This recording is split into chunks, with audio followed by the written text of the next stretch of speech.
paraît qu'une nuit, dans une maison au bout d'une impasse, une petite fille s'est réveillée à cause d'un drôle de bruit. Un bourdonnement léger, comme un souffle, et une lumière étrange qui semblait danser dans le couloir. Curieuse, elle s'est levée, et ce qu'elle a vu, c'était des lucioles, des dizaines, des centaines. Elle flottait doucement comme si elle connaissait le chemin. Elle les a suivies parce qu'elle sentait qu'au fond, c'était pour elle. Et elles l'ont conduite jusqu'à la chambre de sa grand-mère. Là, il y avait une présence paisible, un corps endormi, à jamais. Et tout autour, une lumière mouvante, comme si quelque chose, quelque part, venait de s'ouvrir. Pas un vide, plutôt un passage. Parce que sa grand-mère, c'était pas n'importe qui. C'était une écrivaine, une conteuse, de celles capables de dire en quelques mots ce que d'autres mettent une vie à comprendre. Elle savait traduire l'invisible en phrases claires et faire de chaque vérité un écho doux. Elle disait souvent qu'une histoire, c'était comme une graine. On ne sait jamais jusqu'où elle poussera, ni qui, un jour, viendra s'abriter sous son ombre. Cette nuit-là, les lucioles l'ont emmenée dans un monde suspendu, entre rêves et souvenirs. Un lieu sans mur, sans âge.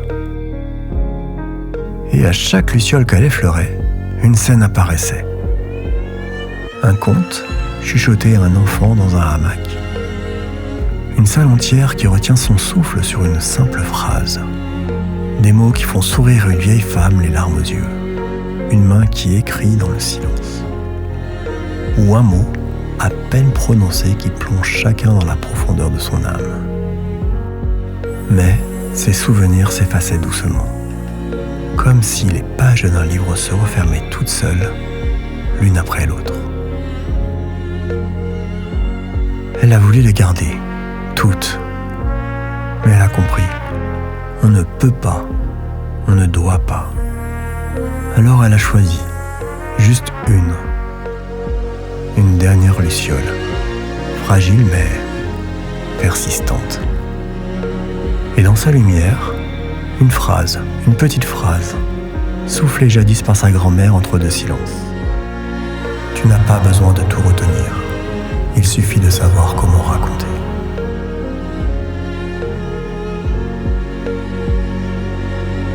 Le matin venu, la maison était silencieuse. Mais sur la table, un carnet l'attendait, vide. Elle s'est assise et elle a commencé à écrire.